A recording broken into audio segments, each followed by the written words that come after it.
What's going on, everybody? Welcome back to the channel. Jake Shavink here, and we're back with the film room stuff all season long. So stay tuned. It's going to be a lot of fun. Glad we're back doing this. And what better way to start than with a player from the 2020 NFL draft who's dealt with a lot of injuries in his career so far, but he's back and healthy here for year 3, and he's already looking like the dominant player that we expected him to be. Yes, that's Lions cornerback Jeffrey Okudah. So not really much to talk about in this intro. We're going to kind of get into the film room and look at what has made Okudah so good through 3 weeks against some really impressive receiver talent, 2 of my favorites in the league. We'll get to that, but it just shows you how good he is, how physical he plays, the reactive athleticism, all of those things that made him the 3rd overall pick in the 2020 NFL draft. So let's go right away into the film room and look at how dominant Jeffrey Okudah has been through 3 weeks. All right, guys, so into the film room here, looking at Jeffrey Okudah. Week 1 against the Eagles, a lot of reps against Devonta Smith, a few against A.J. Brown. He made Devonta Smith look like a little bit like a rookie, even though, I mean, he's in his 2nd season, but still. So bottom of the screen here, start this guy off. We're not messing around, okay? This is big boy ball. Lions like to get in your face. This is so a Dan Campbell thing. He loves this. I know he's an offensive guy and he played offense, but like this is just something Campbell likes. Good up there, quick jam and a press look, and that's something you'll see a lot with Okudah is, you know, they're not afraid to let him quick jam in press, and he does it really, really well, disrupting timing. So we'll keep going, but again, this is a good release by Devonta Smith. He gets the space he needs. He gets wide enough getting into this route. But Okudah just has the ability to flip those hips, and it's really quick. But you see how, again, how easy that was for him to flip the hips, and he's in trail, but he's totally fine. We're blanketed here. This is not an option for Hurts, even as he's escaping the pocket, and even as Smith turns that route off. He's all over it. That reactive athleticism, the fluid hips. Remember at the combine, he was like, oh, he is too high hipped, and that was some like weird quote for some reason.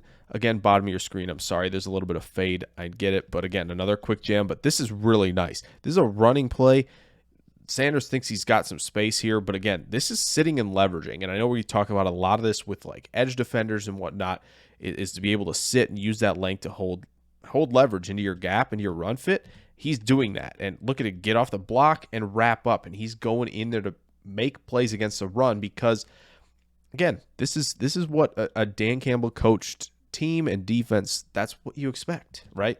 So here, this is, I believe, 3rd or 4th down, but you see him locked in. Smith is running on the field. Again, he's going to be physical here, squeeze the space. Hurts had to get rid of this ball. And again, he's in position where Smith has no chance to make that play the catch point. It's technique, it's patience, it's the ability to, again, stay in phase. You know, we're not letting anybody win. If they are, we're immediately recovering. So top of your screen here, I know this is a designed RPO bubble here to A.J. Brown, but what I love about this is, again, Smith's getting wide for spacing on this fade route, go route, whatever you want to call it. And look at how Okudah can kind of close that space to the sideline, that speed, that athleticism, and he really cut him off, basically, on that fade, on that go, whatever you want to call that. Top of your screen here, we got some off coverage in man against A.J. Brown. This was a big day for Brown. Brown got him into the speed turn a little bit. He's side saddling towards the sideline, of course. But again, speed turn doesn't mean you're lost. That a lot of people think that's what that means. No, speed turn is just the efficient way to get back into phase.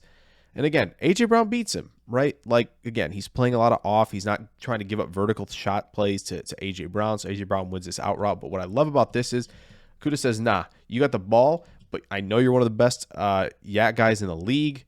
He was one of the best in the league as a rookie. He says, nah, we're going to wrap you up right away after that catch. Here we go. Same thing against A.J. Brown. We're up top. We're going to jam him, though.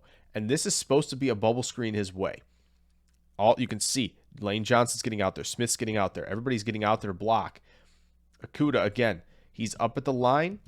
And we're limiting yards after the catch. We're going to make that play behind the line of scrimmage. He's just that good. He's a great tackler. He's shown that. And again, here we go. We're jamming Devonta Smith. We're getting him off this route. He's a smaller dude. We're not going to let him get free releases.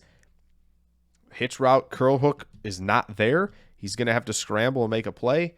And I know we cut that off, but incomplete pass. So bottom of your screen here, start this off against Washington, against the Commanders. Again, another bubble screen to Curtis Samuel. What does Okudah do? In position, he says, all right, we're not going to give up the corner here. He's going to get off this block, and he's going to wrap up. A good wrap-up tackle in open space, not an easy play to make, right? Okay, so Terry McLaurin, one of the better route runners in the league. Again, Devonta Smith, McLaurin, Jefferson, the three receivers you're going to see in this a lot. Three of my favorite receivers in the entire league. McLaurin, he's got the speed. He understands, okay, I've stacked him here, and I'm going to sell that. I'm going to keep pressing vertically to sell this comeback route. Guess what?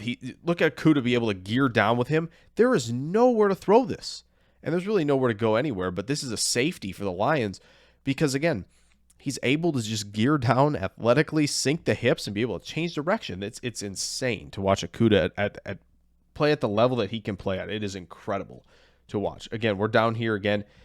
Not super press here. We're not quick jamming him at all. We're staying soft.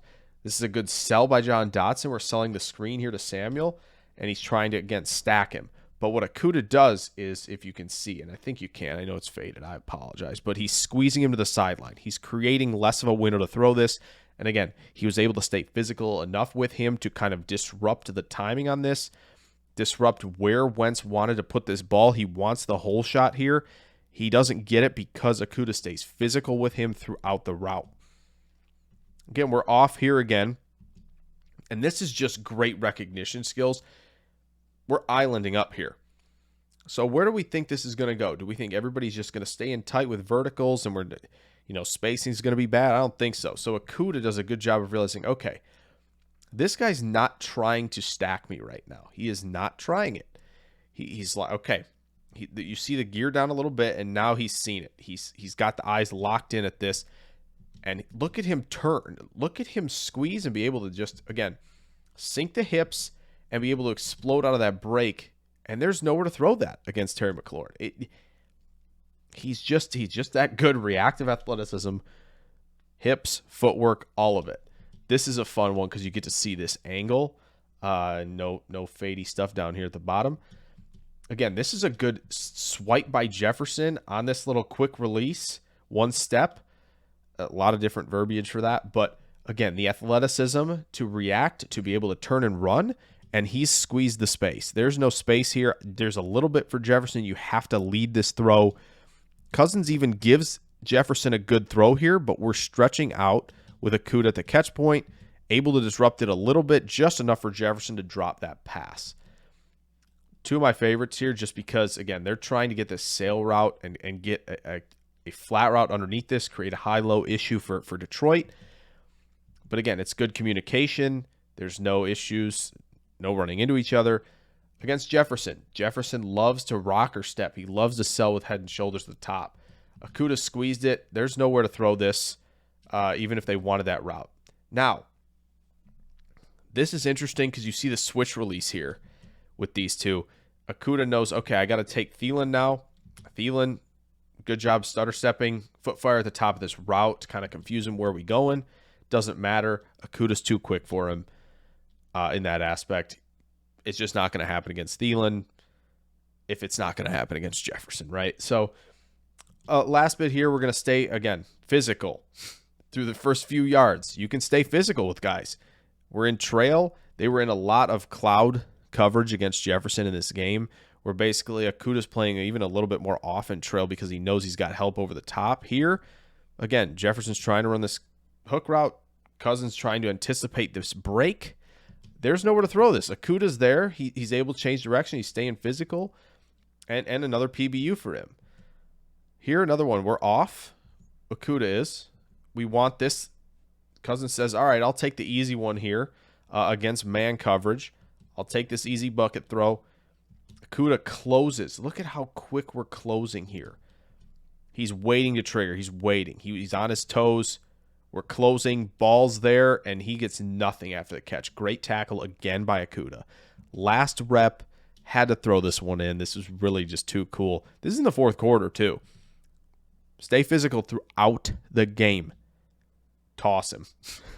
Just toss him. We'll show it one more time. Get up here, toss him. Also, you see this. If you saw the penalty flag thrown, it wasn't on him. It was on Aurier up top. But that just shows you how talented a player like Jeffrey Okudah is. And just, again, when he's on, when he's healthy, like we see why he was this top 5 pick in the 2020 NFL draft, right? You see the technique, the ability to stay in phase. The pedal is really good, but he's really good up against press. He's good at quick jamming. He's got the recovery athleticism, be able to get back into trail when he needs to, when he's getting beat off the line of scrimmage. But again, the tackling, the ability to get after it and run defense, like those are the things that some of the top corners, they don't want to do that, right? And they're just out there to be cover corners. Understandable. You're doing your job, right? What you're out there for. But Okudah cares about the run defense. He cares about tackling, limiting yak. Like that's what he's doing. So again, Jeffrey Okudah, I can't wait to see what he's got the rest of the season. It should be amazing. He's going to get another chance at Jefferson. That's going to be a lot of fun. So hope you guys enjoyed this video though on Jeff Okudah, and hope you subscribe, like this video. Stick around. We got a lot more coming, especially this weekend and next. There's going to be a lot of stuff with the rookies. The Packers stuff is going to come back as well. And we might have a little NFL draft taste for next year. So stay tuned for all that. I will see you guys in the next one, though. Farewell.